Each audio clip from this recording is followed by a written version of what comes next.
ঝুলি থেকে বেরোনো আজকের গল্পের নাম খরগোশ হয়ে উঠল রাঁধুনি। চলুন তাহলে গল্প শুরু করি। আমি প্রতিদিন কাঁচা গাজর খাই, খরগোশ নিজেকে বলল।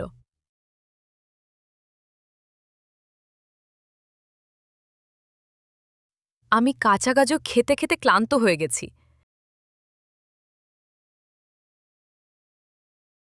এগুলো ভালো করার জন্য আমি কি করতে পারি?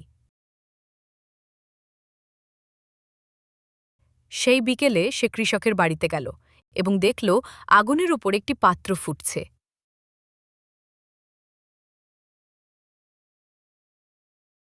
যখনই সে বুঝতে পারল, কৃষকের কুকুরটি তার পিছনে ঘেউ ঘেউ করতে শুরু করেছে।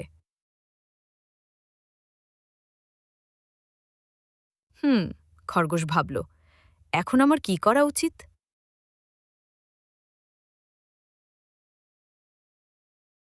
খরগোশ গাজরটি রোদে রাখল, কিন্তু গাজরটি আগের মতো কাঁচাই রয়ে গেল।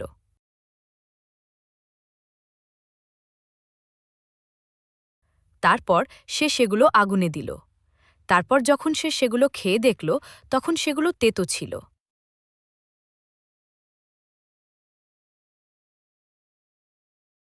সে ভাবল, আরও ভাবল, আরও ভাবল, তার কি করা উচিত?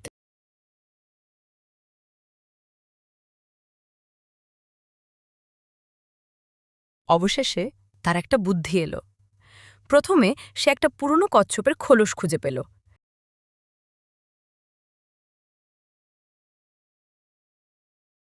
তারপর সে কিছু কাঠ সংগ্রহ করল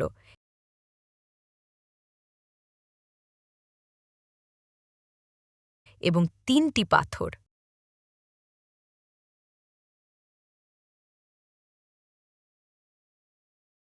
হুড়োড়ে, খরগোশ অবশেষে একটা উপায় খুঁজে পেল যে গাজর কিভাবে রান্না করবে।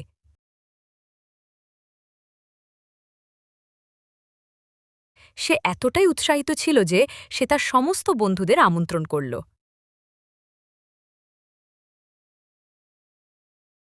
আর তারা সবাই মিলে সুস্বাদু রান্না করা গাজর খেল। বাচ্চারা, গল্পটি তোমাদের কেমন লাগলো? ভালো লেগেছে তো? এই রকম আরও মজাদার গল্প নিয়ে আবার দেখা হবে। ততদিনের জন্য নমস্কার। এই ধরনের মজাদার গল্প শোনার জন্য এই কিউআর কোডটি স্ক্যান করুন।